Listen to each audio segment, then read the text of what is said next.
Fresh data says the Federal Reserve's worst nightmare on inflation is coming true as inflation expectations are leaping at the fastest pace since the worst of the post-COVID inflation.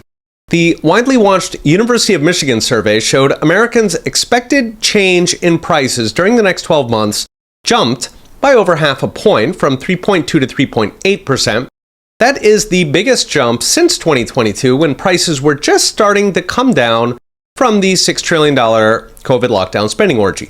I've mentioned in recent videos how for the Federal Reserve, inflation expectations are the big one.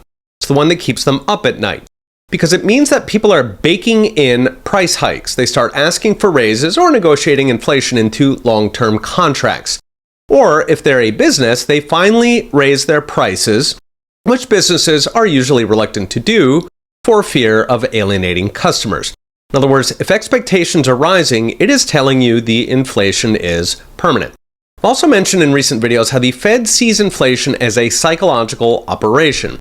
It prints as much as possible, and then it gaslights the public into either not seeing the inflation or, failing that, thinking it is temporary or transitory in today's lingo.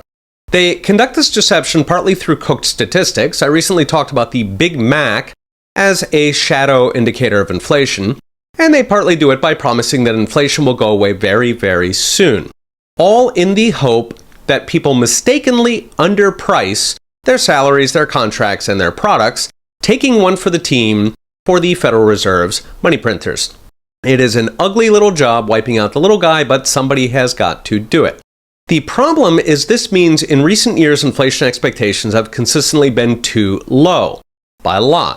For example, during the peak of Biden's inflation, when CPI was bumping up close to double digits, inflation expectations among the public were just half that, at 5.5 points. So the American people were blindsided. That means even today's nearly 4% expectations are probably underestimating what is coming. After all, they're just 1.5 points below that peak of Biden's worst inflation. So true prices over the next year could be quite a bit worse than even what we are seeing today. So what is next? Brought to you by Unchained. None of this should be surprising for the Fed because they never fixed what's causing the inflation, which is out of control federal spending. In fact, that is getting worse, with the CBO now projecting $2 trillion deficits for literally decades.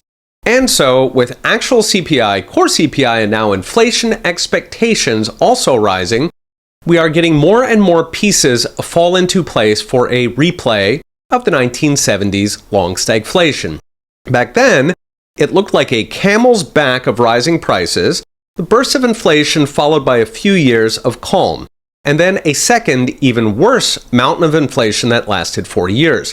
In fact, that only ended with Paul Volcker's shock and awe rate hikes that took mortgages to 19% and took unemployment past 10%, and a crushing series of recessions that left American cities looking like sci-fi dystopias full of Charles Bronsons and Dirty Harrys.